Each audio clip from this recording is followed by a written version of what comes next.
요일 이야기입니다. 일주일에는 7개의 요일이 있죠.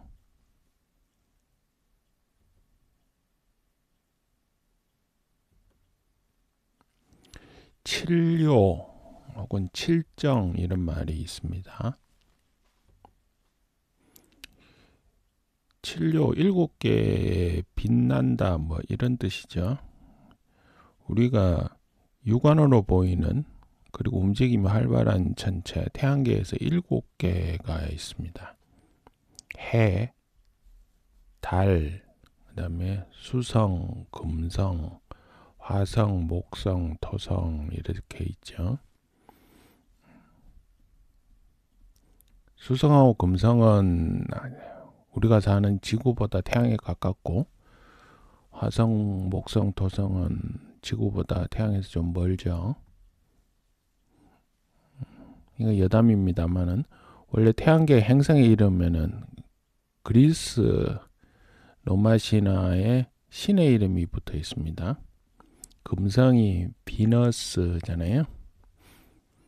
이 한때 이 LG 그룹이 럭키 금성, 그래서 금성이 골드스타 이래가지고 금성을 골드스타로 생각하는 사람들 많은데, 비너스입니다. 화성은 마스고요. 그래서 이전에 그런 책도 있었죠. 금성에서 온 여자, 화성에서 온 남자. 마스는 전쟁의 신이죠. 그래서 화성은 상대적으로 남성성입니다.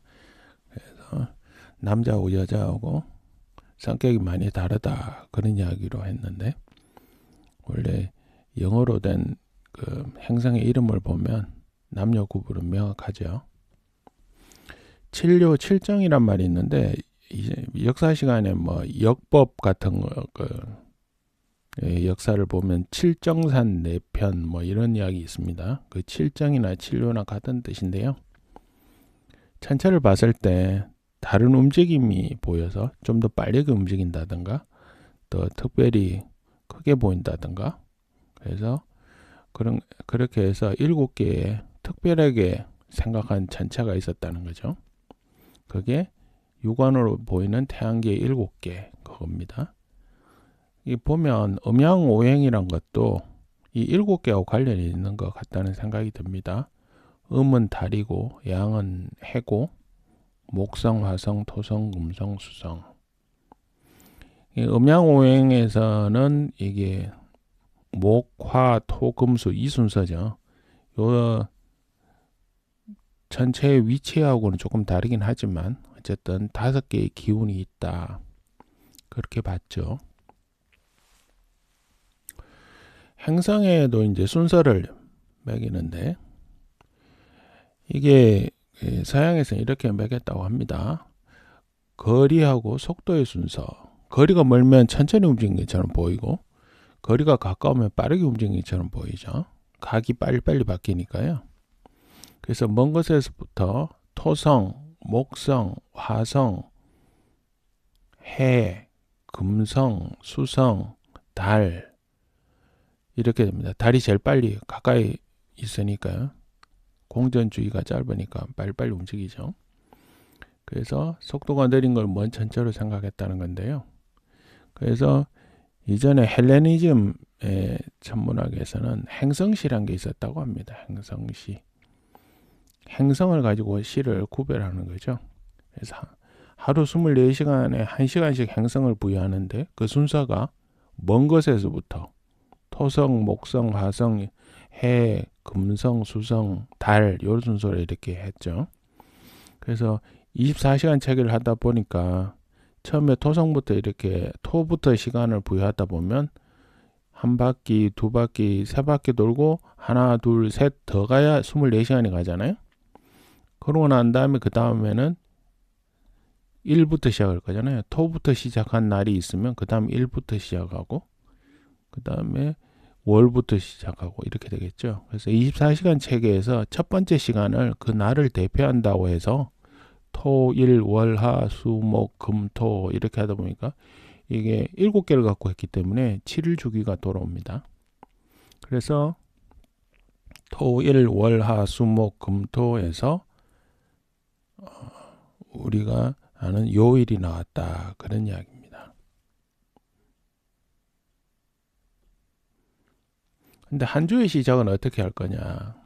한 주의 시작은 어떻게 하냐면 로마 시대나 이럴 때 그리고 그 이전부터 인류에게는 태양 숭배가 있었죠. 가장 밝게 빛나는 전체니까요. 우리 기준으로. 그래서 일요일을 처음에 넣었다.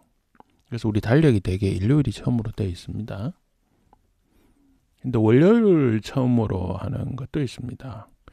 우리가 국제표준이라고 하는 ISO 8601 규정에 의하면 월요일을 한 주의 시작으로 봅니다. 그래서 달력하고 하루가 차이가 나죠.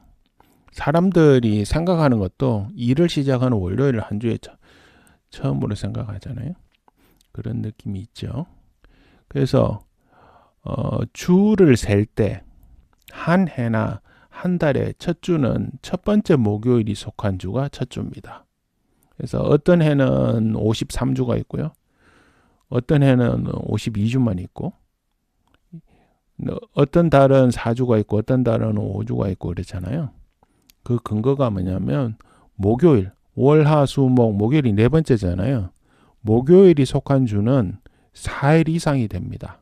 그 달이나 그 해에서. 그렇다 보니까 이게 일종의 반올림입니다. 7일 중에 4일 이상이 속한 달이나 해를 그 해나 그 달로 치는 거죠. 그래서 그렇게 하고 있다. 이걸 뭐 어떤 사람 월요일, 화요일 이렇게 하는데 표준은 이렇게 돼 있다. 그렇게 알고 있으면 되겠습니다. 유세차란 말이 있습니다.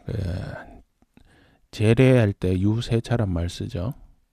이게 무슨 뜻이냐면 세성이란 게 있습니다. 세성. 세성은 목성을 이야기하고요. 목성은 그러니까 해를 세는 해세자죠. 해를 세는 별이다. 그런 뜻인데 공전 주기가 11.861년 정도 된다고 합니다. 그래서 이걸 대충 봐서 12년이라고 보는 거죠. 그래서 하늘을 12등분한 구획 12개가 있겠죠. 12개를 차례로 1년씩 지나간다. 그래서 목성이 하늘을 12등분해서 1년에 하나씩 지나간다. 이렇게 본 거죠. 그러니까 이게 12지의 그 근거다. 이런 말을 하는 사람도 있습니다. 그래서 이런 걸 갖다가 세성기념법이라고 합니다. 세성을 기준으로 해를 센다는 거죠. 몇 년. 그래서 목성이 머무는 12개의 별자리를 갖고 이름을 짓는 거죠. 그래서 이거를 실제 예는 이런 겁니다.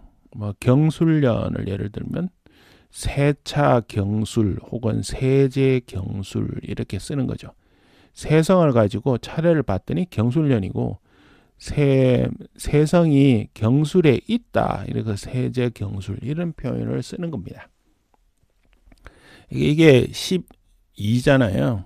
이게 12지 이렇게 보기도 하고 영어로 황도 12궁 뭐 지구가 공전하는 걸 거꾸로 뭐 태양이 공전한다고 봐서 태양이 지나는 길을 황도라고 하잖아요. 황도 12궁을 영어로 조디악이라고 합니다. 우리가 12개의 띠가 있잖아요. 뭐 자축, 인묘, 진사 이렇게 해서 쥐띠, 소띠 이렇게 하잖아요. 그걸 영어로 차이니즈 조디악이라고 합니다. 그러니까 이게 우연의 일치일 수는 있는데 황도 12궁에서 12개의 별자리가 있는 것처럼 세성기념법에도 12개의 별자리가 있는 거죠. 그래서 둘 다 서로 영어로 표기할 때는 조디악이라는 표현을 씁니다. 유세차란 말도 보면 원래 형식은 이렇게 쓰는 겁니다. 유세차에서 유는 원래 발음은 짧습니다.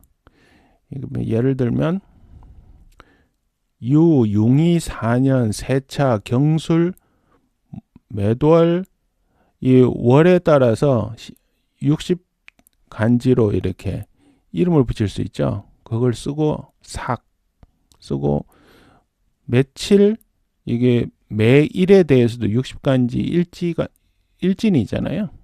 이건 월진이고 월진을 여기 쓰고 일진을 이렇게 쓴다. 60간지로 이렇게 쓰는 거죠.